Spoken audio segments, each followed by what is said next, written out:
couldn't make it, were on the way, partly because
all, and we shall be reading this question, this statement, a couple of us, and taking questions afterwards. Copies of the statement will be distributed after the press conference. At this opportunity, I'd like to recognize our colleagues who have, from Parliament, from the political world, who have kindly joined us here, considering the importance of these issues. We have Ms. Gladys Wanga, MP for Homa Bay, sitting here in front. Honorable Opio Wandai, MP Uguja, sitting next to Honorable Wanga. We have Ambassador Mangela Ngali, Ambassador, I can't see, there's of now Kenya Secretary General.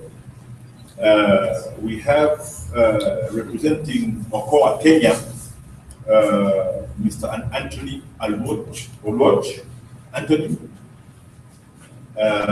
And we have also from the Port Secretariat, Mr. Elvis Abuka. Elvis, thank you very much.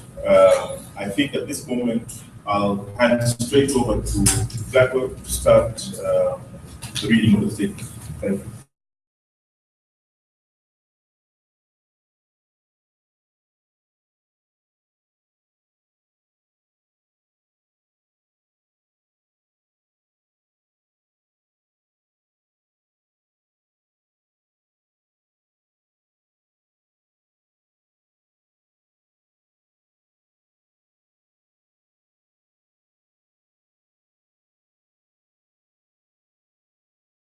No state can stand if these issues that pose an existential threat to Kenya remain unaddressed.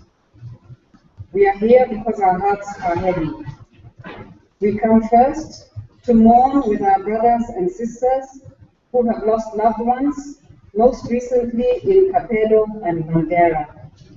These fellow Kenyans, both civilians and those in the security services, died because of their commitment to the service of this nation and to us, their fellow citizens. We are here also to stand with those who are saying no to all forms of gender-based violence, joining with those who condemn most vociferously the barbaric attack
The reality we have experienced recently as Kenyans that is sending ordinary Kenyans to the street, and that reveals this fake propaganda as nonsense. A dramatic decline in security and in the safety of the lives and property of Kenyans would appear to have accompanied Jubilee's tenure in office thus far. From Westgate to Usalama Watch, Operation Sanitize Eastleigh, to Mpeketoni, to Lamu, that remains under an illegal curfew,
all Kenyans.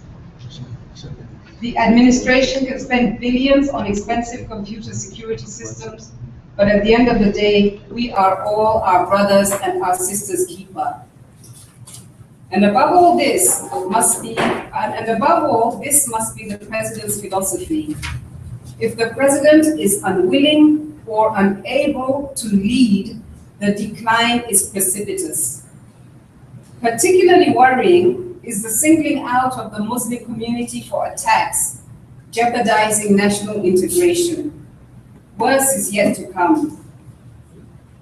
As Kenyans of goodwill, we recognize that security should not be politicized, and we offer to play our part in assisting in all genuine efforts to return Kenya to a state where the majority of citizens have confidence that the government is in control of the security situation. We would do well to remember that the Anglo leasing contracts, some of which were paid out under Jubilee's tenure, were for the provision of equipment and services 10 years ago that would have greatly have mitigated the security crisis we're in. They were, in Kenyan parlance, eaten. And I'll now hand over to John.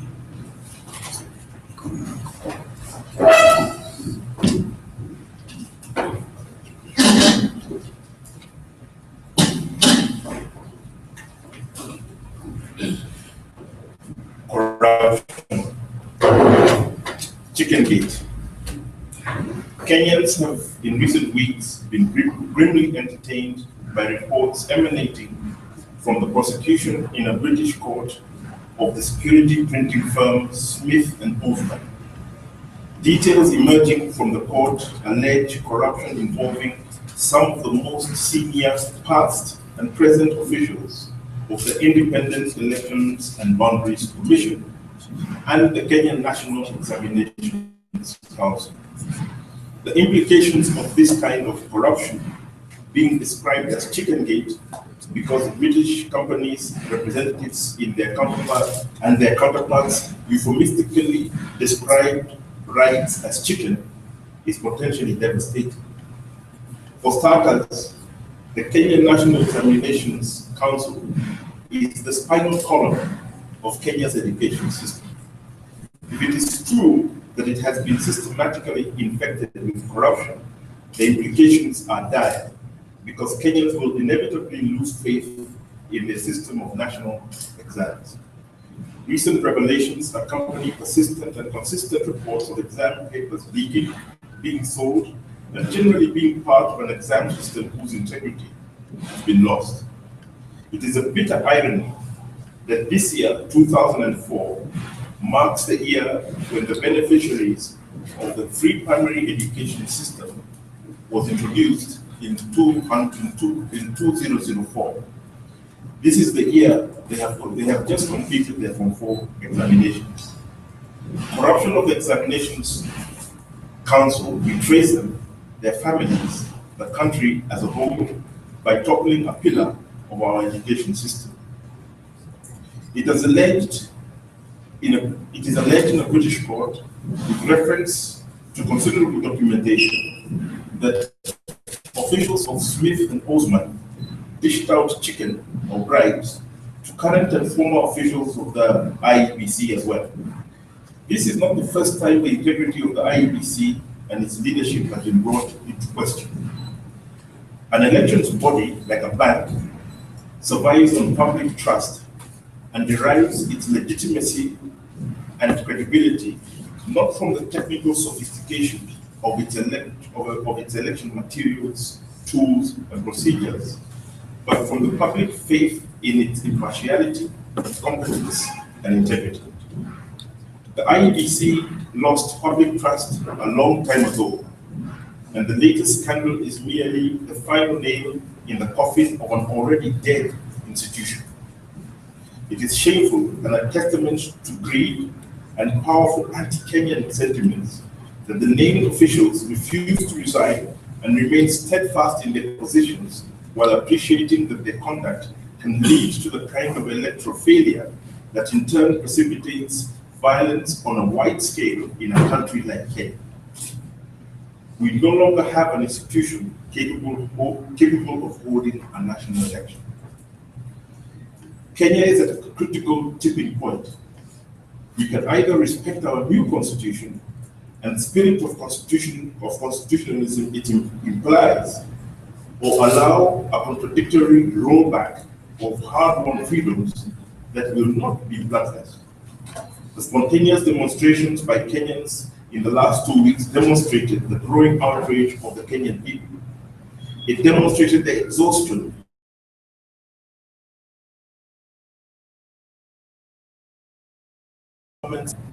true leadership beyond flowery words full of empty promises. Leadership that begins to tackle the security situation that is sliding out of control. Leadership that takes on corruption in critical institutions and doesn't have to wait for British courts to prosecute cases involving Kenyan officials who are, in a totally bizarre turn of events, still sitting comfortably in office, reading about themselves in the newspapers like the rest of us, in an unprecedented display of impunity. There is one man who can begin to change this, and that's the President of Kenya, Uhuru Muigai Kenyatta. Kenyans would be happy to support any efforts to clean up these critical institutions at this critical time. But at the end of the day, the buck stops with one man, the President. It's time he picked up the baton and led. It's time he goes beyond the hand and the head to the heart and the soul, beyond the hardware to the software of our frail nation.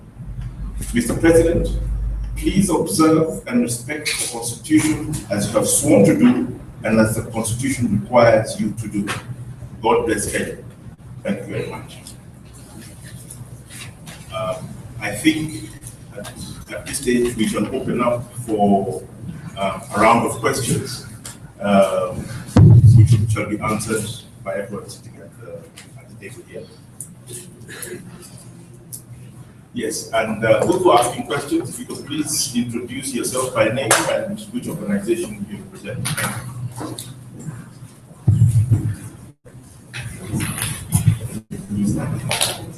My name is Jen Bailey from NTV. I just want to find out what the festivals of action, because last week we saw demonstrations, but it seems all these cries and all the outcry from Kenyans calling on NTV and the president seem to be acting. So what's the festivals of action?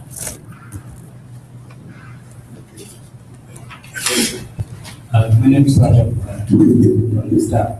I was wondering, what do you foresee for the future of this country?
Did everyone hear that question?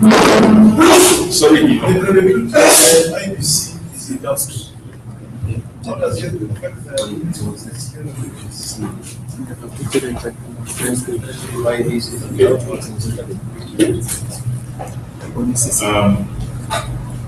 Should we start? Should we answer? Maybe we'll answer those first 4 questions, and then we'll have another round of questions if that's okay. We'll divide up some of the answers amongst ourselves. Let me start with the last question that you asked, Enoch.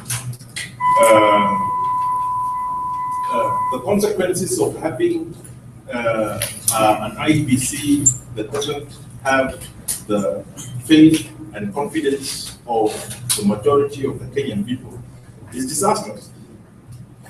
It needs to be restructured in its entirety.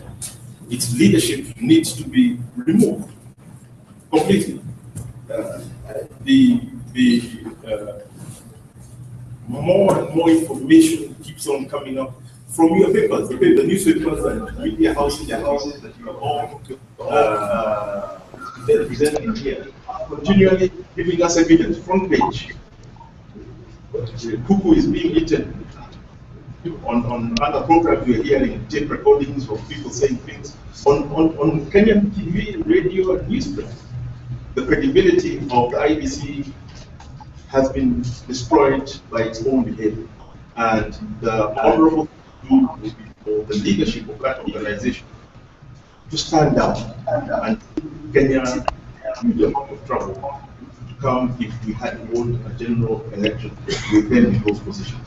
So they should go. We're not saying kill the institution, but the people who are running it do not have the faith and confidence of the people. Why are they bad? The question always was, if that doesn't happen, how will it affect the next elections? If that doesn't happen, how will it affect the next elections? We have seen almost twice what happens when we have really a close election with an electoral body that is not trusted by the majority of Kenyans. It leads to violence. And that is where we're heading right now.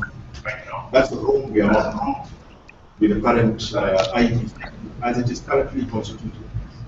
So we should not cheat ourselves that we shall dodge the bullet or Kofi Annan will come into a paradigm to save us again. We've got to deal with that problem now. If some of my colleagues can pick up on some of the other questions. There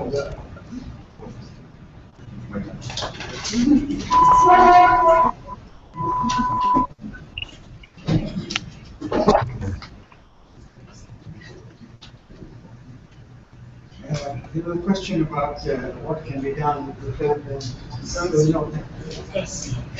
them.